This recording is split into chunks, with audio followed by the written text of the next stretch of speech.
Assalamualaikum warahmatullahi wabarakatuh.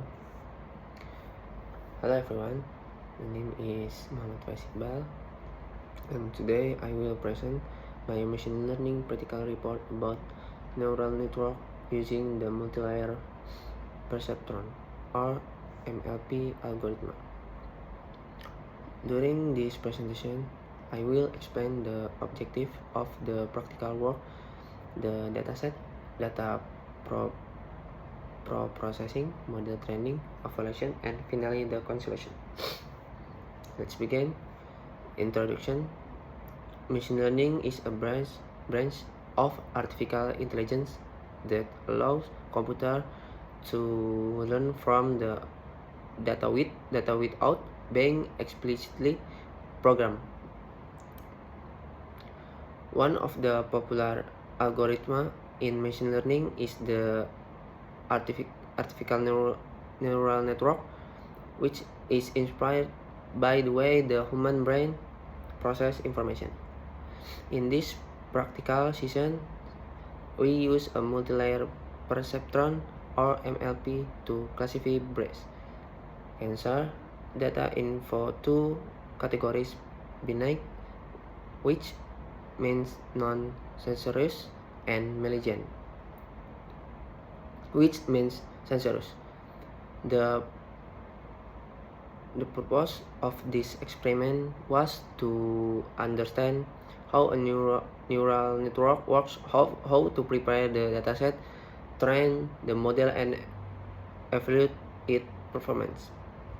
The dataset used in the practical is the breast cancer Wisconsin dataset, which is available in the Scikit-learn library.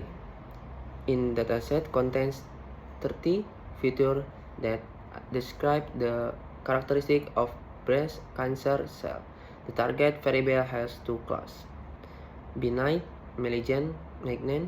Before building the model, we first load the dataset info Python and display the first few rows using the hit function to make sure the data was successfully imported. Exploratory data analysis. After loading the dataset, we perform exploratory data analysis or EDA. The first step was checking the dataset information using the info function. This helped us identify the number of samples, data types, and whether there were missing values. Fortunately, the dataset contained no missing values, so no data declining was required. Next, we used the describe function to generate descriptive statistics. From this output, we could see the minimum, maximum, average, and standard definition of every feature. Then we visualize the data using histograms.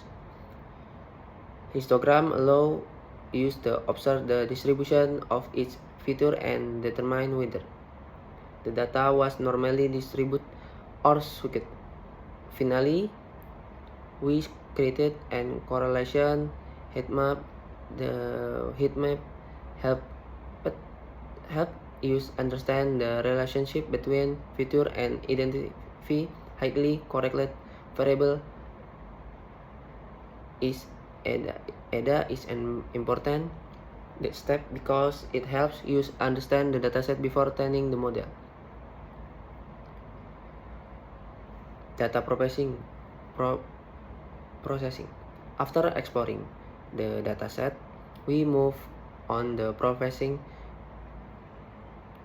The first step was separating the feature and the target variable. Then we normalize the data using standard scalar.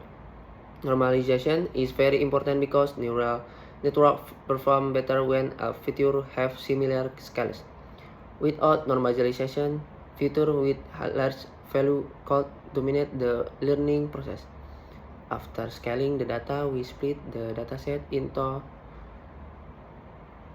70 training data and 30% testing data.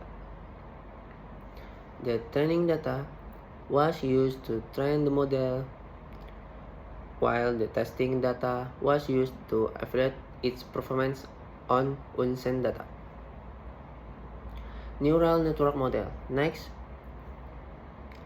we built the neural network model using MLP classifier. The architecture consists of an input layer, the 3 hidden layer with 150, 150 neurons, and output layer for classification. The maximum number of training iteration was set to 450. The random state was fixed and 52, so that the experiment could produce consistent result every time it was executed. During training, the model learned patterns from the training dataset by adjusting its weight using the backpropagation algorithm. Backpropagation calculates the prediction error and updates the weight repeatedly until the model reaches better accuracy or the maximum number of iterations. The hidden layer gradually learn more complex representation of the data.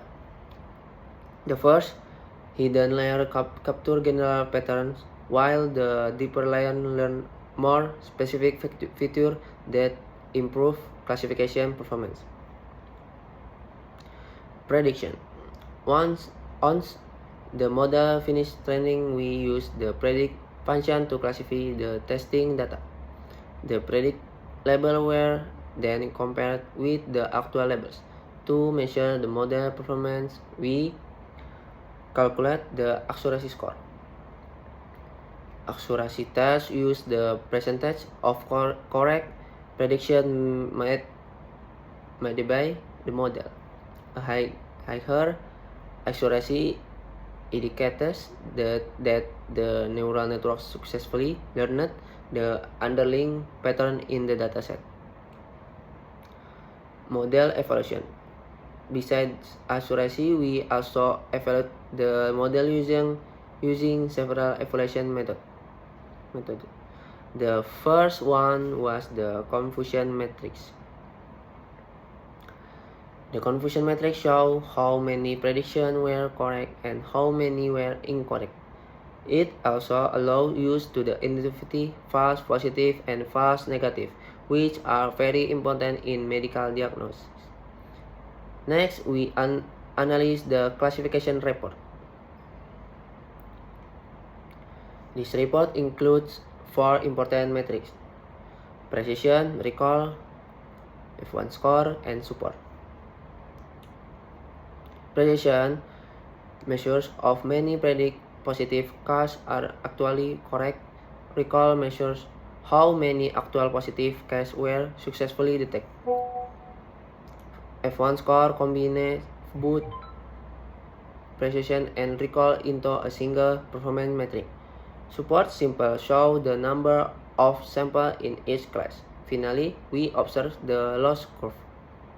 The loss curve illustrates how the training error decreases over time.